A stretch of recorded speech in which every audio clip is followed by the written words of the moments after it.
The generalist gamble. Not all versatility pays. One compass the confusion, generalist is not equal to multidisciplinary specialist. There's a common sleight of hand in the way people talk about generalists. You'll often hear arguments like, "Look at Elon Musk, he spans physics, engineering, economics, space policy. Steve Jobs had both design taste and business strategy. Da Vinci was an artist and a scientist." But those aren't generalists. They're multidisciplinary specialists, people who are exceptionally skilled in multiple fields. That's rare, and that's valuable. But that's not what most people mean when they call themselves generalists. A true generalist is someone who knows a bit about a lot. They're not deep in any one field, but they move between them easily. They're curious, adaptable, often quick learners. They synthesize across domains but rarely own one.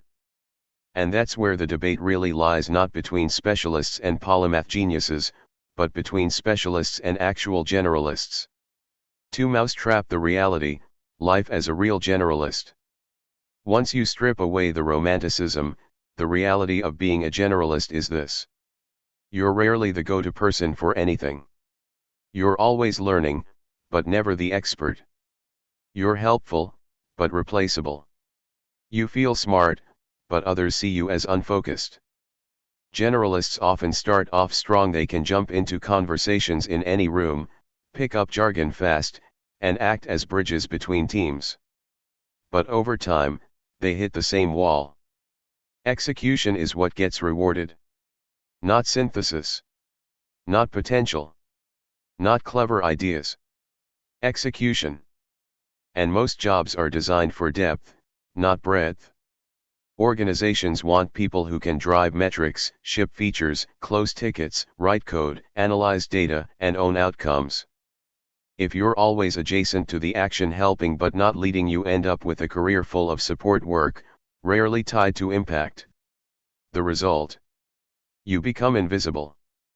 Even when you do have a sharp insight, the system isn't built to notice or reward it. Someone else runs with the idea, someone else builds the product, someone else gets the raise. 3. Direct hit. What you can realistically expect as a generalist.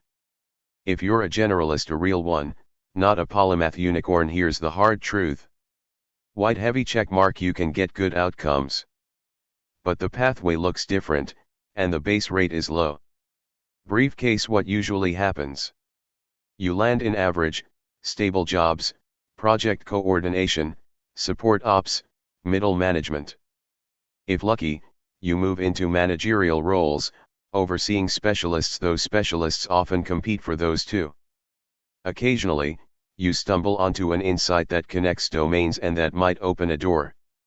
But usually, you hand it off, and someone else makes it real. Brain. The generalist's life is a long stretch of doing competent, thankless work. A low chance of a breakthrough moment.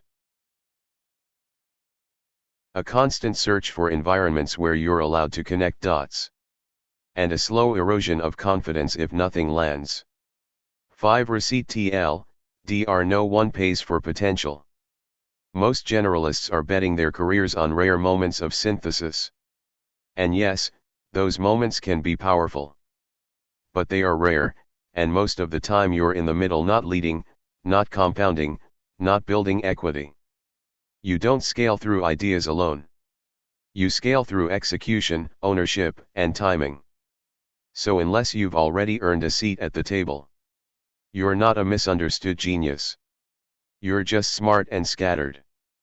That's the cost of the generalist path. It can work. It just usually doesn't.